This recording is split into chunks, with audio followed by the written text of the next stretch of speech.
you see. There are many of them? There were all about 15 guns. I was asked to charge for one of them one day.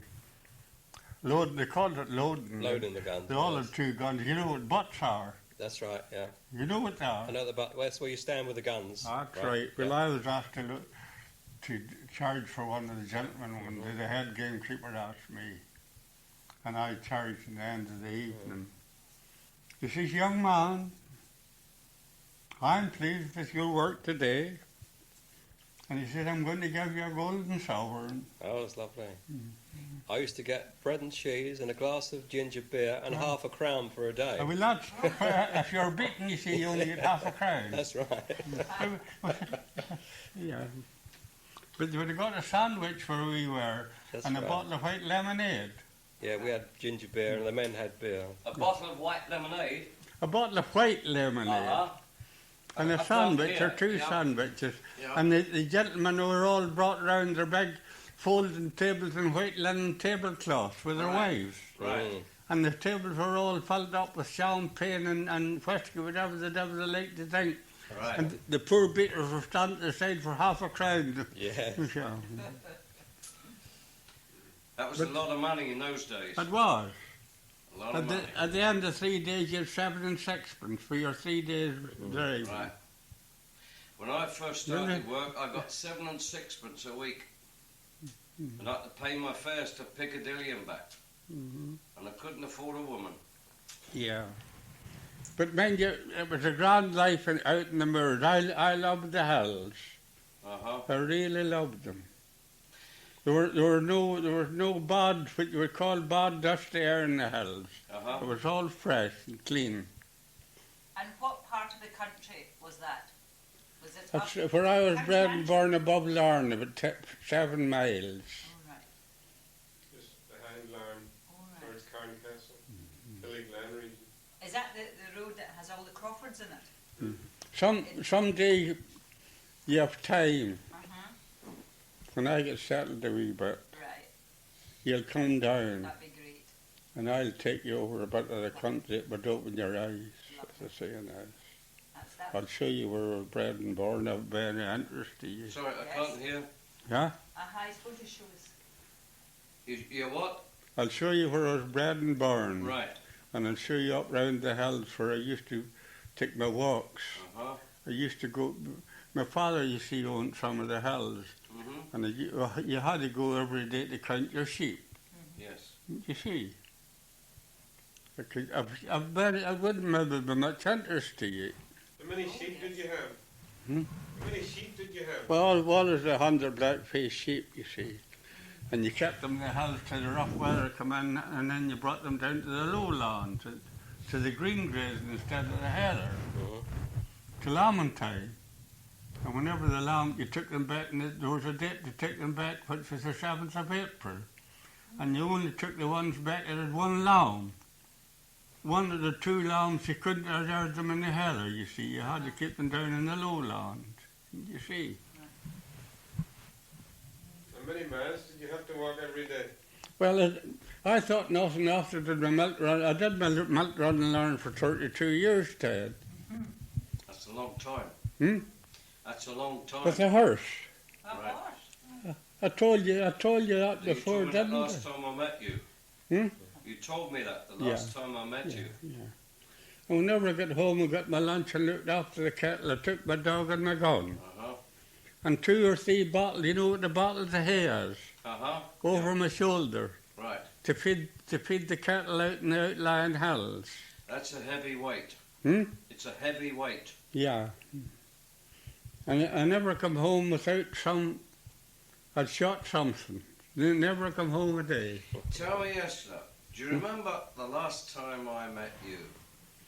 Well, that's not so long ago. No, but you told me a funny wee story about a tax man when you advertised the sale of some Rhode Island Reds or some cockerels. Yeah, that's right. Tell my sister, what was that? She's not so well at the hearing. Tell her the story about the advertisement in the paper. Well, The accountant and all that did my tax for the year, you see. Right. This is an accountant. All right. And I got a letter from saying the tax man wanted to know. He says you had an advert in the local paper, that was the Antrim Times.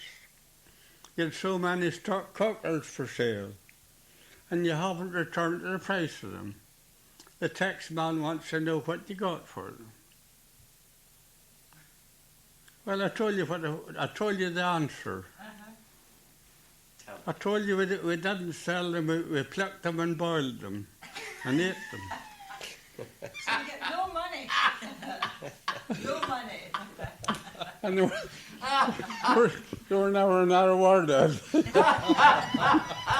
That's unfair. Did he tell you about the story with the racehorses, the betting? Yeah, the racehorses. The racehorses was another error. Didn't Oh, you put some money that, on? that was a good one. You put a bit of money aside or Eh? something. Didn't you hide a bit of money under the floorboards or? Well, I tell you, this Ted would work so blooming hard I couldn't see my way of giving him all my profit. Right.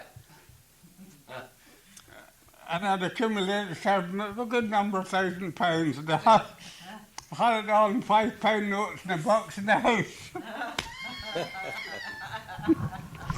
So I said to Mr. Tansey that he was the manager of the Northern Bank in Larne.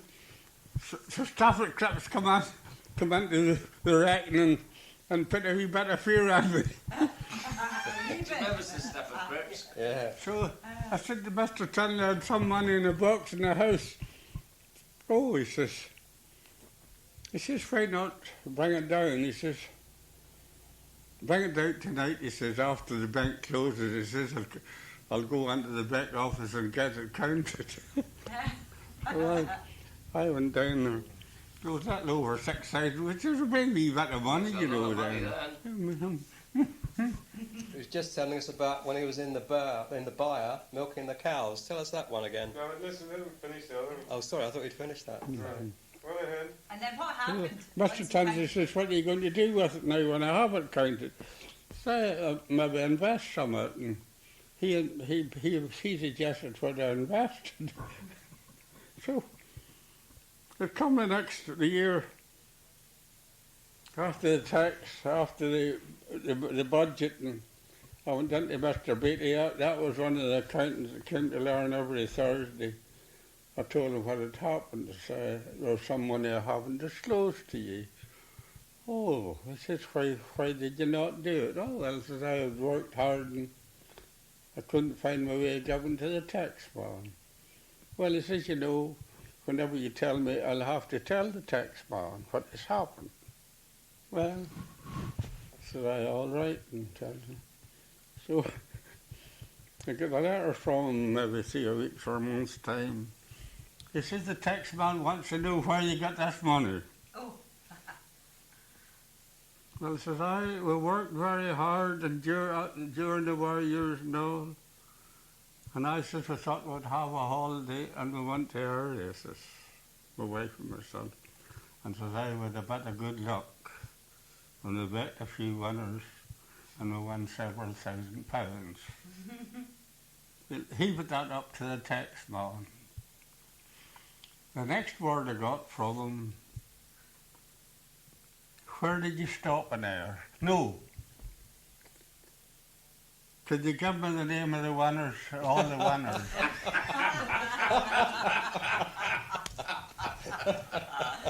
I left at the phone, and I phoned the bookmaker there I was very friendly with. Says I, could you send me a form book of 1947? He says, I'll put one in the post tonight and I'll register it for you. And I got it the next day again registered, and I opened it up for our races, and I took a pencil and a bit of paper. And I marked down how much money I'd won and how much I'd lost. Till I'd won £6,000 through the 4 days racing. Did you work it out? That was forward to them. The next letter I got, where did you stop an hour?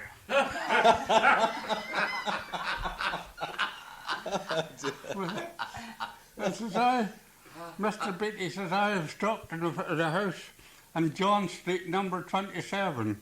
John Street. Yeah. Along they stopped there, I says, during the races. So that was forwarded to them. And what was the next letter I got? Did you get another one? I don't know. You had to ring up your mate. Huh? You had to ring up your mate and tell him that you were staying there. That's right. Aye. That's right. So they contacted Then- your mate. Yes. The next letter I got, they had accepted my figures, all but £250. They would have to pay tax and £250. And I clapped my hand when I got the letter. Really? You haven't got away with it yet, boy. To be a bit of a countryman, Oh, Christ, Pete, it cost you I was able to work them bravely, wasn't I? You certainly were. Yeah. It's great. So what was the story you were telling, Frank, Oh, it's about the about- buyer? It was in the byre milking the cows when the local policeman came in. Tell us that one. You have to get a wee drink. Tell us that one about when you were in the byre milking the cows when the policeman Oh, came in. yes, that was the time of the distilled whiskey. That's right, distilled whiskey. Yeah. With a potty. Yeah, May and Ted didn't hear that. They were out of the room. They didn't hear it, so you Oh, have they did. Oh, to, they you have to did. tell it again. Well, what happened? I don't know whether they know my accent or not. I don't think they know what I'm talking about. Oh, I do. Hmm? I know what you're talking Yeah. about. She's a Scot. She's half Irish anyway. Well, this was a very warm evening, and I was milking cows in the byre, and this policeman walks on through the door. 50 up front. He says, Esler, he says, my father's seriously ill. I knew him as a man they called Fraser, a police constable. He says, I was wanting to know, could you get him some Poteen whiskey? He says, it might help him. And he was there to get me, you see. He really wasn't looking for Poteen for his father. It was illegal, you see. He was there to catch me. And I told him I hadn't any, and I could have sold him 17 pints that very evening. Somebody there in the Yeah, he's the camp. gardener just Oh. off. But Gardener. Ted, I wasn't at Unbeat. I wasn't a very smart man, you know. Well, I think you were smart I enough. tell you, Esther, Could teach I you think you everything. were smart enough. I wouldn't want to compete with you. I tell you that. You were, Oh well, you were smart enough. those sort of simple things, you know, are very simple. Not so simple. I tell you what I would love you to do for me. My wife, last time you were here, and your dear lady was here with you. No, she was. Not the last time, the The time time before. before, Mm. and you came out with this little recitation that I love so much. You wouldn't, could you think of it? Tonight? It was about Mary. Oh. Oh, I could think on it. Could you think of it? I could, If you could think of it, yes. let my sister hear it. She's a bit deaf. Yeah. She's got her ears. Oh, she wouldn't know Let her what hear it was it. here. Yeah, let her hear it. Because it is.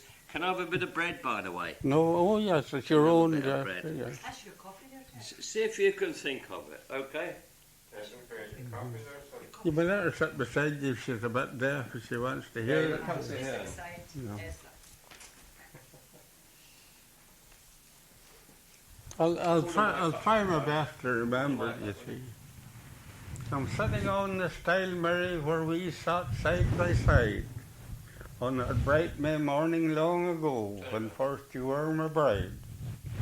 The corn was springing fresh and green, and the lark sang loud and high, and the red was on your lip, Mary, and the love light in your eye.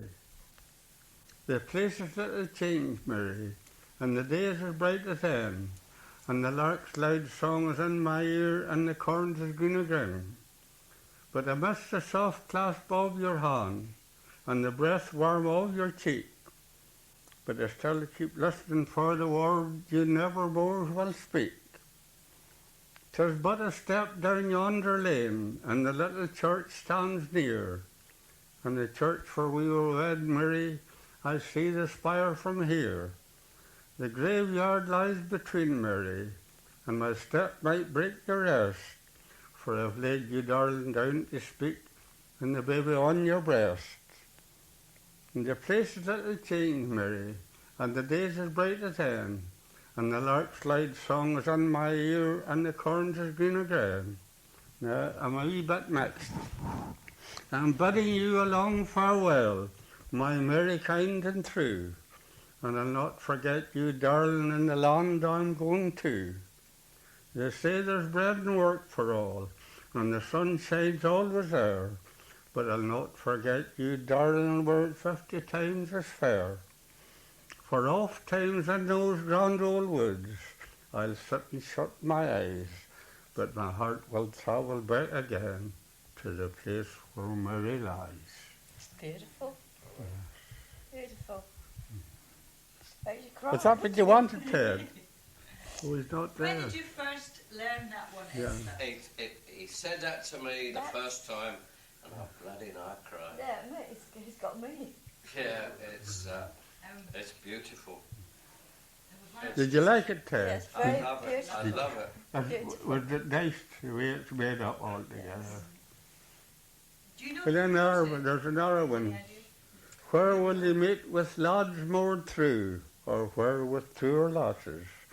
Those genial hearts, those eyes of blue, pray tell me what's your process. You may not grieve such joys to leave, nor care such ties to sever, but it's friends more kind you'll never find, oh never, never, never. When strutting through some larger town than your own native city, some beggar men you may hunt down and bore the moors a pity, but it is not state that makes men great, and should you find forever, but it's friends more kind you'll never find, oh never, never, never. And now, my friends, go if you will, and visit other nations, but leave your heart and errand still among your poor relations. That spot of earth that gave you birth, resolved to love forever, but its friends more kind you'll never find, oh never, never, never. That's beautiful. Aren't they fantastic? Right, God love you. You know how old he is? No, How old do you think he is? I don't know. Oh, guess. 80? 90. Really? 90? I said he was 85. My next birthday. You're amazing. Oh, And he's 9 and a half. And he's a bit annoyed. And he's got a brother who's 82. And he's a sprite. I'm one of 15 in our family. And he would have been sprightly. They're only if he 2 hadn't years fallen alive down. now. The brother's lighter. You see, he had three or four brothers who were very thin and supple. The father was fairly heavy, and the three, some who were his sort of weight. But they all, one of them lived. So then I'll give you another verse or two about an Irishman's son. I'm an Irishman's son from the town of Tralee, a spot which I'm proud for to own. Like an orphan I strayed from the land of the free, where poverty rarely is known. Over the foam to the land of the strangers, where Irish is spoken there's always a smile. Roam where you may, there's a true heart to welcome any poor boy from the Emerald Isle. You know that one yourself, don't you? Never heard, no, Yeah, because I'm yeah. from London. Never Oh, heard of that. driving on my jaunting car from Roscommon to Kildare, from Dublin down to the Castle Bar, from that to County Clare, from Cork to Limerick and Athlone, back home by Mullingar.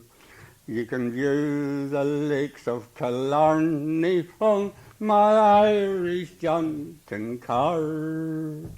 Some people now for change of air go far across the main, to view the sights and scenery of Italy and of Spain. If nature only could come on, they wouldn't go so far. They would come and have a jaunt with me on my Irish Jaunting Car. Oh, driving on my jaunting car from Roscommon to Kildare, from Dublin down to the Castle Bar, from that to the County Clare, from Cork to Limerick and Athlone, back home by Mullingar. You can view the lakes of Larne from my Irish Jaunting Car.